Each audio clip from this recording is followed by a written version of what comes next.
Out of all the students from the winter graduating class, there is only one valedictorian. And I have the honor of introducing this person. Technically, the valedictorian is the student that had the highest academic achievement of their graduating class. The best of the best and the smartest of the smartest. But there's a lot more that goes into becoming valedictorian than simply being smart. You need to be nice to be around. I know plenty of brilliant people who are unpleasant. That won't get you a 4.0 GPA. You need to do outstanding work. Not just great work, but outstanding work. The kind of work that surprises your teachers. You need to be obsessed with what you study outside of the classroom. And you need to do these things consistently for 4 years straight. Wow. Daniel Chi has accomplished all of these and so much more. The first time I ever heard mention of Dan, it was from Professor Phil Mantione. I asked if there were any up-and-coming students to look forward to, and immediately Phil said, Daniel Chi. Phil proceeded to talk about what amazing work he did, how bright he was, and how great it was to have him in class. He was right. We always look forward to having Dan in class. He helped out fellow students when they didn't understand something. He cracked jokes, funny ones. He asked great questions, and his work was so good that he elevated the work of the students around him. He made us better as teachers. No matter which class he took, he grasped the concepts and vocabulary quickly and thoroughly. I always looked forward to critique days because Dan's projects were technically brilliant, funny, engaging, and thoughtfully executed. He was a mentor. He helped students get connected and stay connected to our beautiful campus. He was a tutor, a fantastic one at that. He spent hours in the tutoring center and studios helping struggling students understand the concepts so they could pass midterms and finals. Yes. And aside from his life as a student, Dan is a great person to be around. His laugh is contagious. He's caring. He listens. And he improves the mood and lives of those around him. Dan, I want you to always remember the obstacles and struggle that you overcame to get to this moment. You can do anything you want with your life. You've got the talent, the motivation, the personality, and the humility. We couldn't be more proud of you. Everyone, please welcome your valedictorian, Daniel Chi. Yay!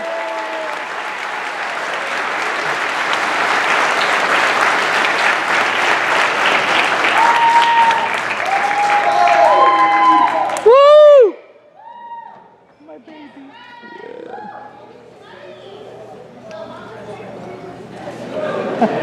That's going to take too long to get back on. I'd like to say thank you to our president, Mr. Matthew Madrid, our director of student affairs, Mr. Richard Arvizu, and our director of the audio department, Ian Vargo. And of course, thank you and congratulations to you all, the graduating class of winter and spring 2017. Give yourselves a round of applause.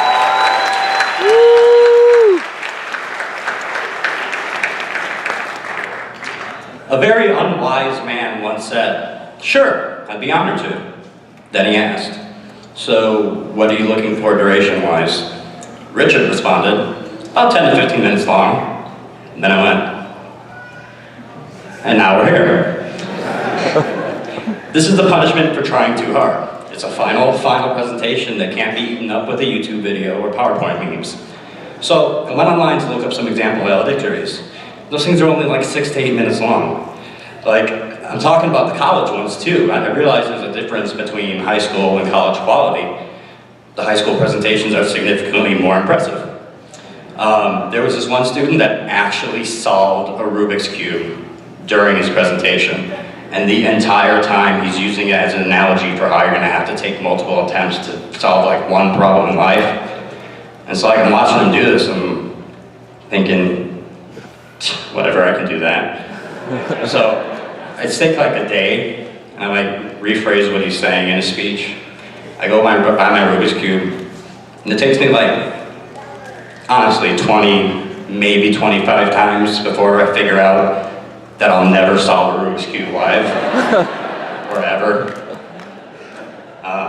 So I bought a fidget spinner instead. And then I, tried to rephrase the analogies like, Oh man, life's gonna constantly throw problems at you. And if you try too hard to stop life's problems head on, you'll bruise your finger. And then, I put extra time even trying to find a fidget spinner that had obvious difficulty spinning, because in real life, I didn't want to give a very long speech. Realistically though, I am very honored to be up here having the opportunity to speak to you all. I never really believed I would be up here today until I'd actually gotten Richard's phone call. I figured there'd be a culinary or game art student with a similar GPA, but was way more attractive and could do this cool hair thing. I didn't even believe that I could earn a 4-year degree. I dropped out of high school in my sophomore year. I didn't get my GED until 3 months prior to enrolling here at AI. And then, if you remember those little notes that they make us write to ourselves during orientation, my ultimate goal was just to get A's for my first quarter. At that time, I didn't believe I would even finish the associate program. So it was only through endless support and patience that I could have gotten this far. So I, and all of us, should thank all of our unconditionally supportive family and friends with whom we may be on our second, third, or even 20th chances. So thank you, Dad. You're definitely the inspiration for my work ethic and attention to detail. Mom, you're my inspiration for pursuing a career in a creative field. Thank you, Matthew, for picking up the slack at home when classes and work got hectic. I'd like to thank my grandparents, my Nana for always being willing to listen and offer sound advice when I needed to talk, my Nai for being a perfect example of staying determined against unfair odds, my Grandpa for proving that you can make it through life doing things your own way, as long as you absolutely commit to your principles.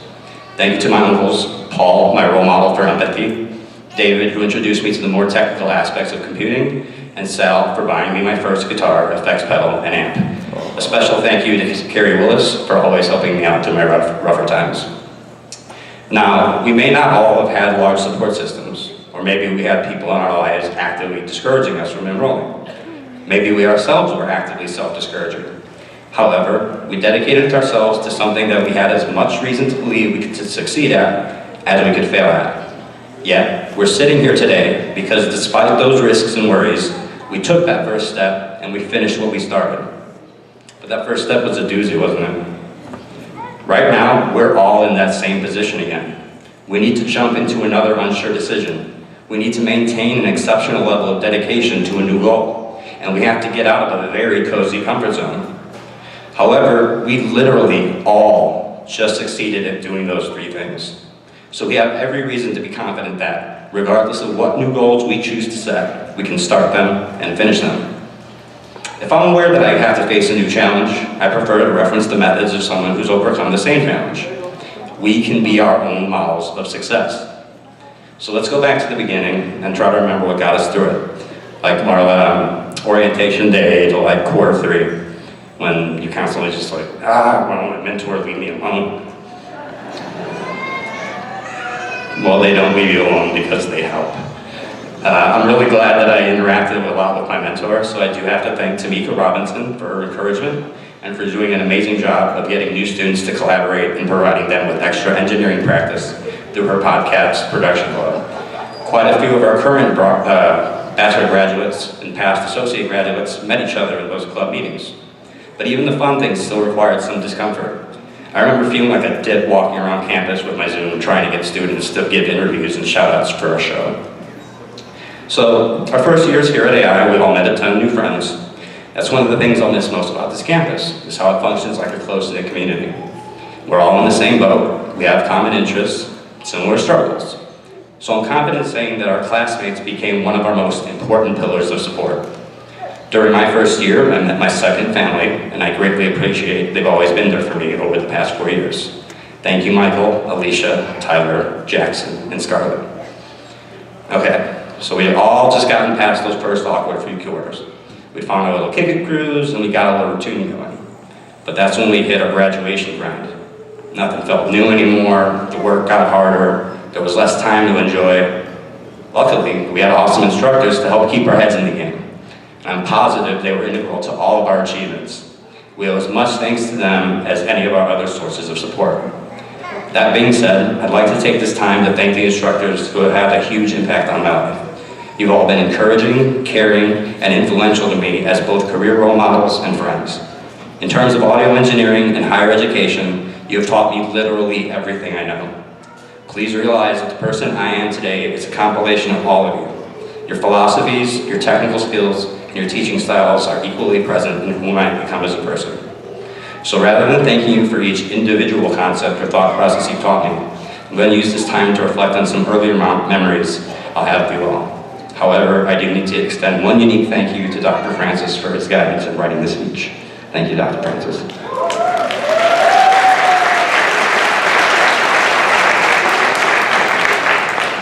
Speaking of which, Dr. Francis' potlucks were really good, right? Most of you been to one? They did help bring the classes together, and the jerk chicken was always great, except I'm pretty sure I was allergic to one of the spices in it. So week 11, I was like rushing home to try to save my pants.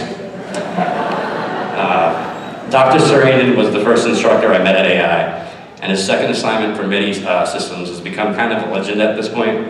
I've attempted to sneak it into different songs, but other students will pick it out instantly.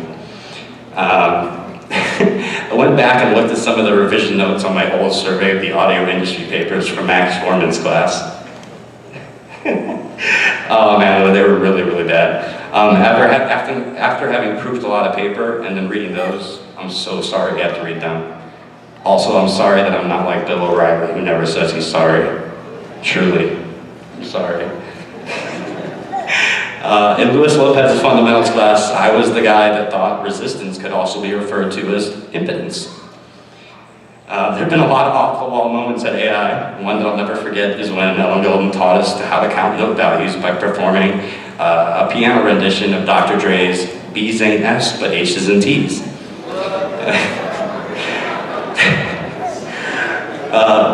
I remember coming into week 2 of Phil Mantione's synthesis and sound design class, and I had like 100-track homework assignment. I was super proud of it, ready to turn it in. And so I go to Phil, I'm like, hey Phil, check this out. And he looks it over and goes, you obviously have no job, and then walks off. And that's how I became a tutor and met Gina Kim. Gina and I actually got off to a rocky start. I know I did a ton of things to annoy her. But then she saw me touch tips with somebody, and we've been thick as thieves since. I'm not going to explain the actual context of that. Then there was a day I almost destroyed the Avalon preamps in Brian Sayers' recording class. Brian was telling us different things we should bring onto a recording session, and so we took out a multi-tool. I was like, oh, Johnny on the spot, I got one too, except it flipped out of my hand and went rocketing towards like the preamp rack. There was a day in audio distribution technologies when Brendan Burns lost his voice, so we used the Apple text-to-speech to give the lecture. But then like all the phrases had a downward inflection at the end of the sentence, so it just sounded like really depressed describing file formats. And then Ian, I remember there was a day passing me in the hallway when he asked me, he goes, dude, why haven't you taken any of my classes yet? And at the time I didn't realize, I didn't think anything of it. But then as I'm making this list, I noticed he's literally the last instructor that I signed up to her class with. But we will always have cold water. Forever, we'll have cold water. So before I wrap this up, I need to acknowledge the support from the invaluable friendships that I've made since enrolling. I'll move quick, but these are people who do mean a lot to me. I need to thank Derek Wall, Christian Lowy, Jesus Dominguez, John Ontiveros, Brandon Sequeira, Frank Hagan, Pyro, Dave Sanchez, Ricky Ayala, Frank and Tyler Mark Lee, Rami Otaki, Justin Oswald, Edgar Cariaga, Felix Negrete, Nick Ray, Andrew Matzinger, Troy Holloway, Jake Flume, Tyler Dye, Melissa Dago, Gary Larison, Sean Thomas, Scott Rivera, Will Palma, and Chris Etheridge. Without all their help, it is very likely I would have become discouraged from graduating. Okay, so I want to finish this out with a joke. It's a short one. Why did the chicken cross the road? Because the chicken looked back and said, well, that was a good trip, but I've already been there. The chicken looked left and right and said, well, that's just endless road. I shouldn't keep wandering about in the same predicament. Then the chicken looked across the road. Chicken saw an open range, no cages, chicken feed everywhere. Chicken thought, I might like that. Chicken scanned to the right, saw smoking hot chicken. I'm talking legs and wings for days. The chicken thought, wow, I might really, really like that. So the chicken keeps scanning to the right, sees a suspiciously well-paying KFC that was hiring, scans back to the left and says, that's what I want. So the chicken looks back across the road, which to a chicken is quite a long journey. And the chicken thinks, well, I know how to walk. The chicken looked back again and thought, now I've got these big old buff chicken legs from all that walking. I can do this. As the chicken finished that thought, a car came zipping down the road. The chicken paused for a moment, apprehensive. The chicken remembered, well, I've avoided foxes and hawks before. They're way trickier than a car. I can do this. The chicken took a deep breath, stepped onto the road, crossed it, and suddenly the chicken was on the other side. So I ask again, why did the chicken cross the road? To get some chicken. So just like that chicken who chose to cross the road, let's look to our past only for strength, strive to become more than what we already are, stay optimistic for the future, figure out exactly what we want to gain with the strength we've earned over these past years. Take confidence that we have overcome struggle, and we will continue to overcome struggles. So take a deep breath and cross that new road wholeheartedly. Remember today, remember this feeling of overwhelming pride bursting in the room. And let's never stop bringing that feeling to our families, our friends, our instructors, our school. But most importantly, let's never stop being the people that we ourselves will be proud of. So congratulations, graduates of Winter and Spring 2017. May we all work hard enough to earn exactly what we desire. Thank you for your time.